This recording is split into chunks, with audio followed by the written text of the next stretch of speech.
Olá, meu amigo, minha amiga, graça e paz a você.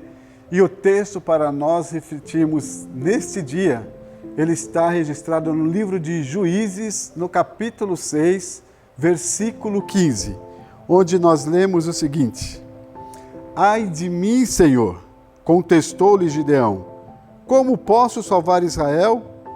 O meu clã, ele é o mais pobre da tribo de Manassés. E eu sou a pessoa menos importante da minha família.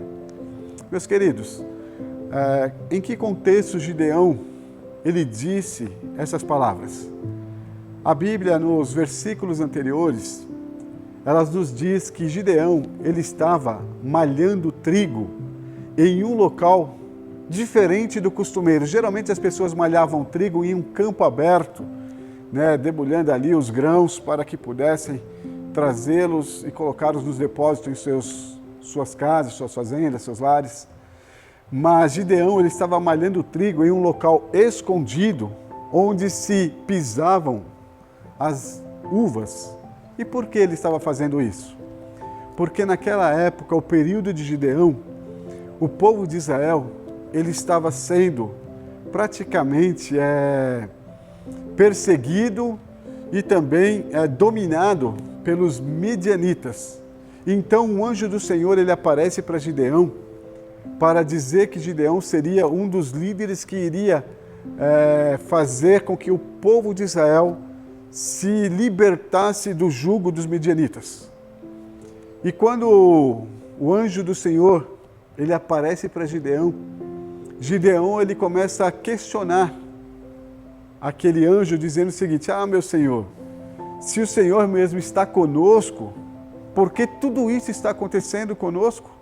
Por que as pessoas estão aí nos sufocando, nos perseguindo? Eu ouço grandes histórias de nossos pais que o Senhor fez lá no Egito para nos salvar, e agora o Senhor deixa a gente passar por uma situação como essa? Então Deus diz para Gideão o seguinte: olha, Gideão, eu te escolhi e você vai libertar o povo de Israel do jugo dos midianitas. E aí então Gideão diz as palavras: mas Senhor, eu sou o mais pobre. Gideão, ele era filho de Joás, da tribo de Manassés, e segundo ele era o menos importante da sua família.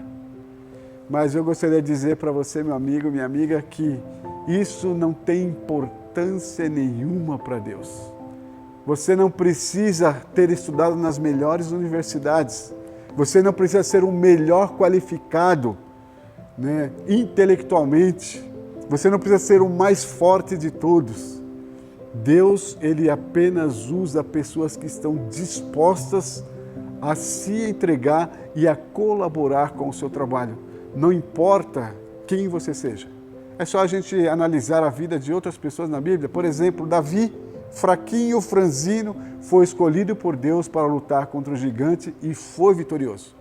Porque com Deus, a Bíblia diz que nós já somos mais do que vitoriosos. Então Gideão aceitou o desafio. Mas antes a Bíblia ensina até que ele pediu uma prova de que Deus estaria com ele. E Deus deu algumas provas para Gideão. Então ele foi até o povo e ele fez uma reunião e escolheu algumas pessoas para ir lutar contra ele. Com ele, aliás, contra ele não, com ele em guerra contra os medianitas. E então Gideão, ele quando escolheu as pessoas ali, perguntou quem gostaria de lutar, conseguiu 32 mil soldados, um bom número. Então Deus falou para ele assim: não, você está com um número muito grande, você não vai precisar de todas essas pessoas. E aí Gideão falou assim: não, aqueles que são casados recentemente, aqueles que são mais jovens, aqueles que têm alguma coisa para fazer, cuidar do pai, não precisa ir. E daqueles 32 mil soldados, sobraram 10 mil. Uma quantidade bem menor, mas que Gideão aceitou o desafio de ir com esses 10 mil.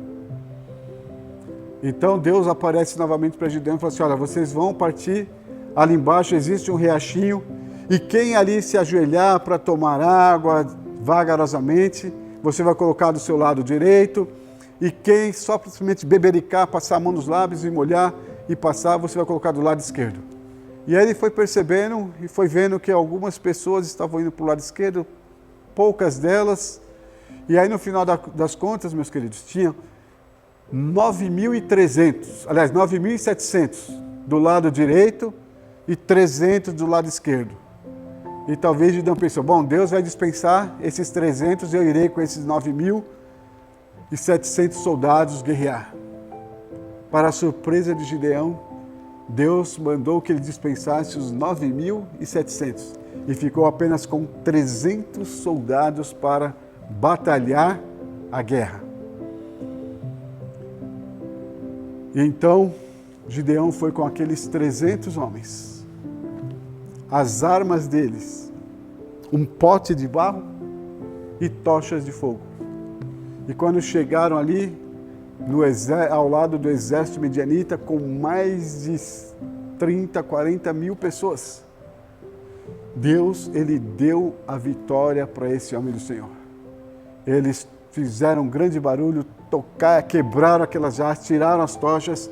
Os midianitas, achando que um grande exército estava atacando, começaram a se lançar um sobre o outro e houve ali um tremendo massacre entre os próprios midianitas.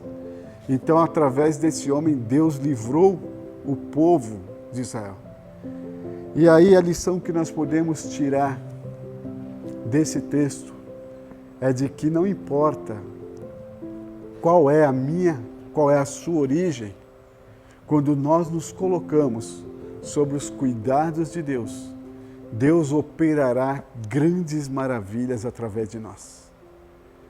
Mas para isso é necessário que nós deixemos que o Espírito Santo de Deus, ele tome posse de nossa vida. O convite de Cristo para nós é: eis que estou à porta e bato. Se alguém ouvir a minha voz, abrir a porta, entrarei no seu coração. E quando Deus entra na nossa vida, meus queridos, ele faz uma revolução total.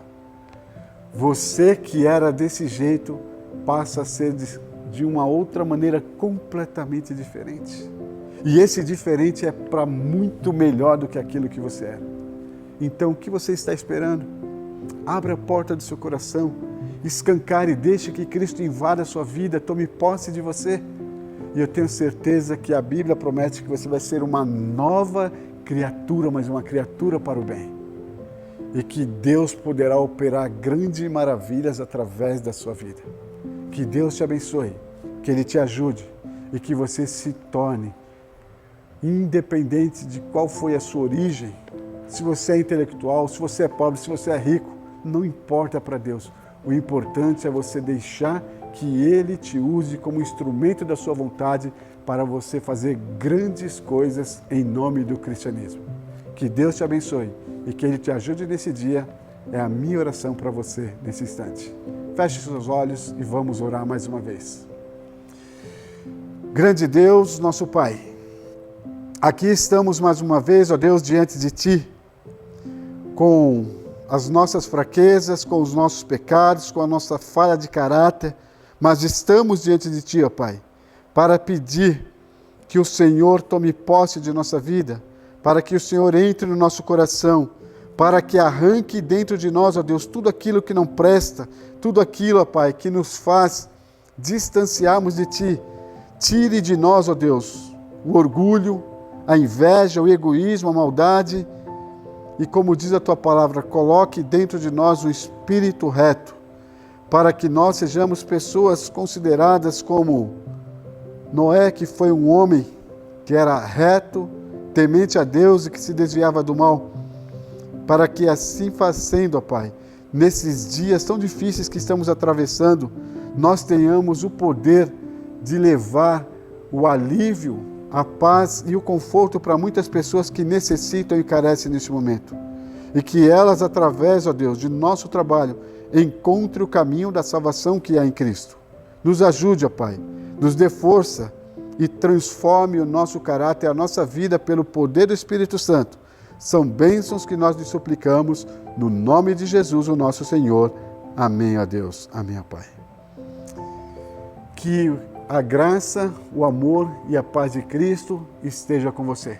E não se esqueça de se inscrever no nosso canal, de compartilhar as nossas mensagens e também ativar o sininho para receber as nossas meditações diárias.